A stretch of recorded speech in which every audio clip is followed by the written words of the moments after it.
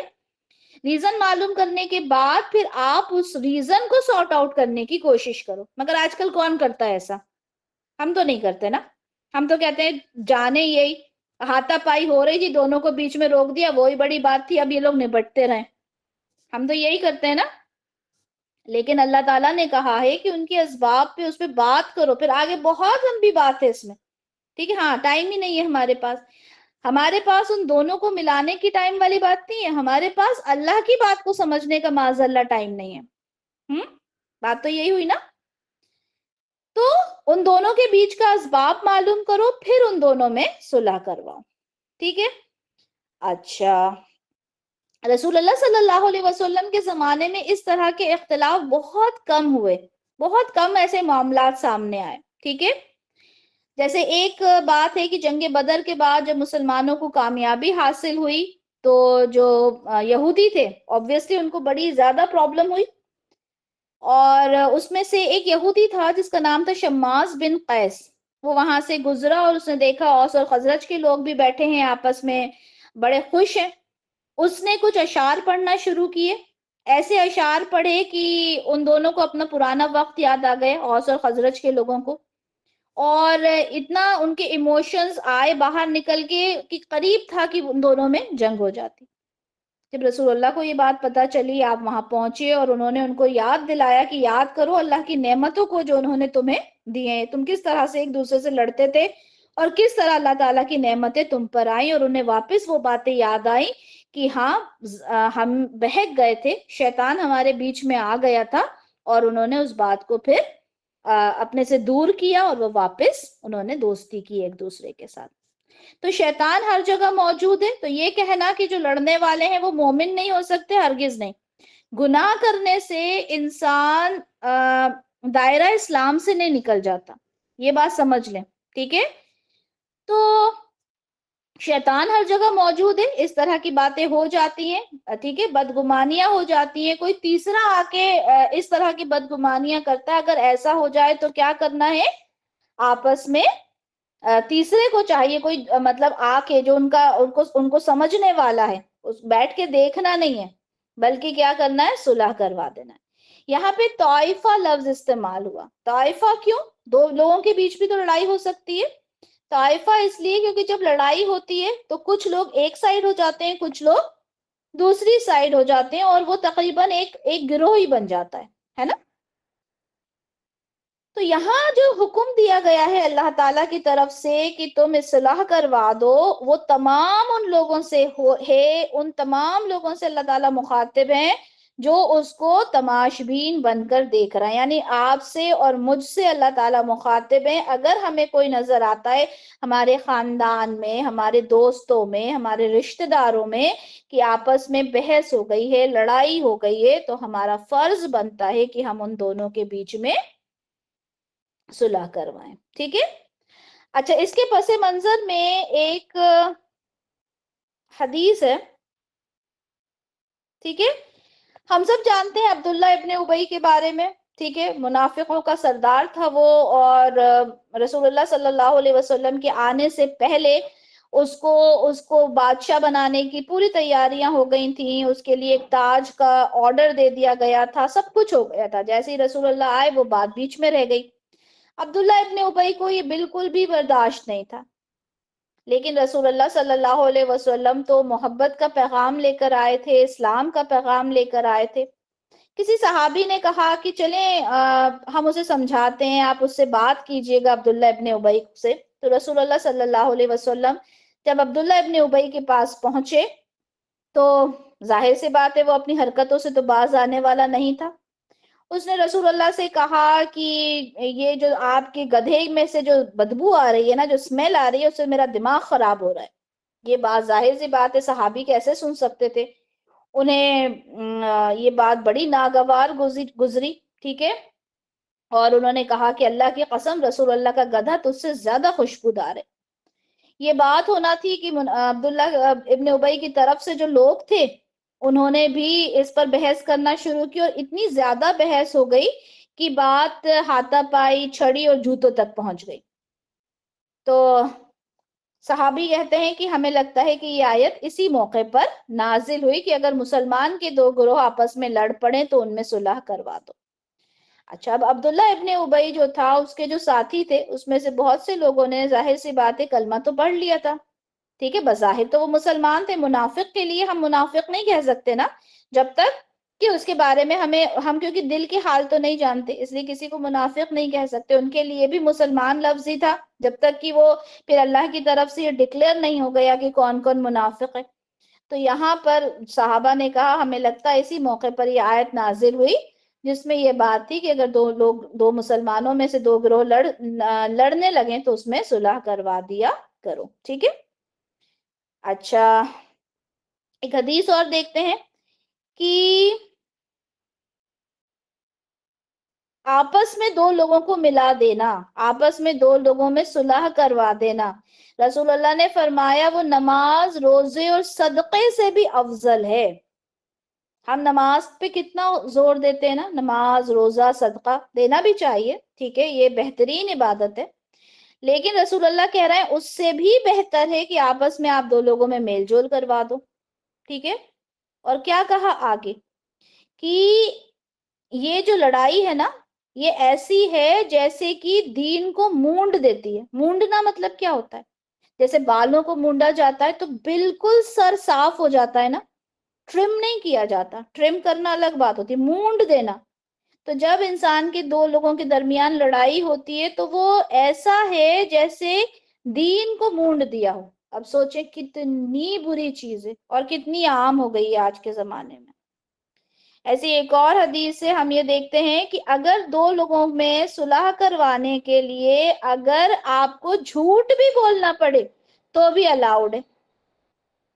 اب آپ یہ دیکھیں جھوٹ بولنا کتنا بڑا گناہ ہے، لیکن اگر آپ کے گھر میں دو لوگوں کی لڑائی ہو گئی، ٹھیک ہے، اب آپ ایک کے پاس گئے اور اس کو بولا کہ بھائی دو بہنوں میں لڑائی ہو گئی فار ایگزامپل، آپ ایک کے پاس گئے، آپ نے بولا کہ بھائی وہ تو تمہاری بہن تو بڑی پریشان ہے، وہ کہہ رہی ہے میری بہن سے لڑائی ہو گئی اور میں تو بالکل اس کے بنا رہ نہیں پا رہی، مجھے کیا ضرورت تھی ایسا بولنے کی، حالانکہ اس نے کچھ نہیں بولا۔ اب دوسری بہن کہے گی اچھا کیا میری بہن نے ایسا کہا؟ آپ بولو گے جی بالکل ایسا ہی ہوا تھا اور آپ اسے صلح کر لو، آپ مان جاؤ، تو یہ بھی الاؤڈ ہے، ٹھیک ہے۔ اگر اس طرح سے آپ نے دو لوگوں میں صلح کرانے کے لیے کہا تو وہ بھی الاؤڈ ہے، سوچیں۔ اسی طرح سے ایک اور حدیث دیکھتے ہیں کہ دو لوگوں کے درمیان اگر آپ صلح کرواتے ہیں، عدل کرتے ہیں تو وہ بہترین صدقہ ہے، ٹھیک ہے، وہ ایک صدقہ ہے۔ جس طرح سے اچھی بات کہنا صدقہ ہے نا، راستے سے کچھ ہٹا دیا وہ صدقہ ہے، دو لوگوں کے درمیان اگر آپ صلح کرواتے ہو تو وہ بھی صدقہ ہے۔ اب کوئی جیسے کہے نا میرے پاس کچھ ہے ہی نہیں صدقہ دینے کے لیے، میں کیا کروں؟ تو صدقہ صرف پیسے سے نہیں ہے، صدقہ تو بہت ساری چیزوں سے۔ اسی طرح سے ایک اور حدیث دیکھتے ہیں صحیح مسلم کی 2699، یہاں پہ رسول اللہ فرماتے ہیں کہ جس شخص نے کسی مسلمان کی دنیاوی تکلیفوں میں سے کوئی تکلیف دور کی، اللہ تعالیٰ اس کی قیامت کی تکلیفوں میں سے کوئی تکلیف دور کریں گے۔ صرف اتنی اگر لائن پڑھ لیں تو دل ہمارا کیسا کانپ جانا چاہیے۔